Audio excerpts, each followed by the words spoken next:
The Derby High School Powder Puff Football Rumpus of 1974. The Derby High School Powder Puff Football Rumpus of 1974. I was sparked to this memory today by some recent events I saw in the news, chronicling the growth of women's flag football in the United States. I, for one, am all for it. Why should guys be the only ones to suffer the embarrassment of dropping a touchdown pass standing all alone in the end zone, or forgetting that in the last seconds of a game, you don't pass the ball out of bounds to avoid a sack or an interception, or to stand hopelessly in the middle of the field as faster and more skilled players race by you for another touchdown? No, I say it's time everybody got in on the fun.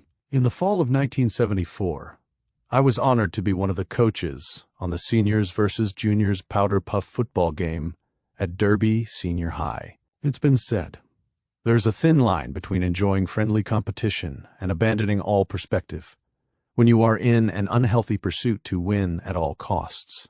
A football coach once told me, "Pinkston, there's no laughing in football."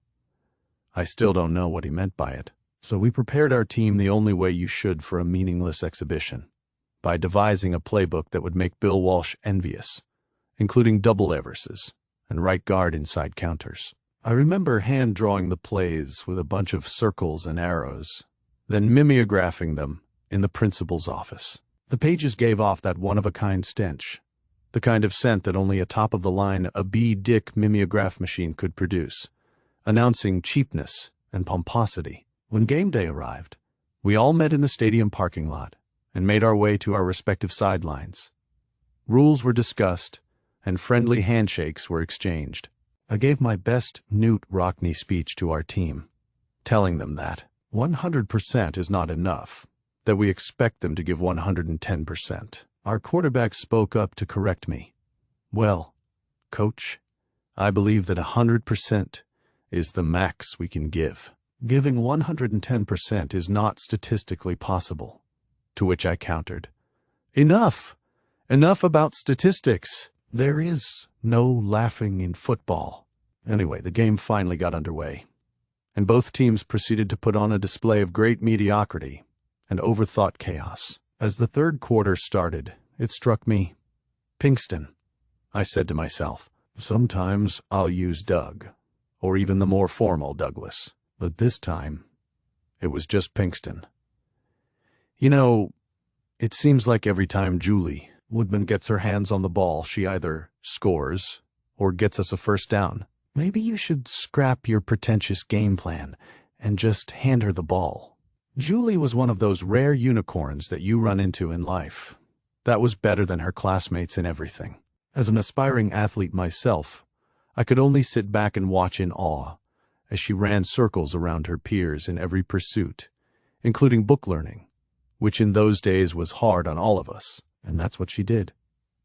And all of us watched, mouths agape, as she proceeded to put on a display of speed and athleticism that harkened everyone back to the days of the galloping ghost, Red Grange. In no time the game got out of hand, and the score turned lopsided. But the juniors had no intention of giving up. They were a sorry lot, but blessed with a full dose of vinegar.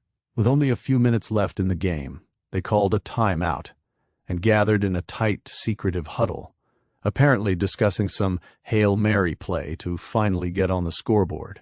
What followed was so controversial that it almost led to a full-out brawl, emptying both sidelines and stands, stirring the refs to penalize both teams with multiple unsportsmanlike conduct penalties, and threatening to invoke Rule 34.8, which reads, "No action on the field should make a mockery of the game."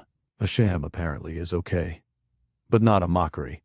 What happened next was the juniors devilishly tied the flags on the hips of their best player, making it impossible to snatch them away. The result was a play that made the Stanford Cal, "The band is on the field," game seem ordinary.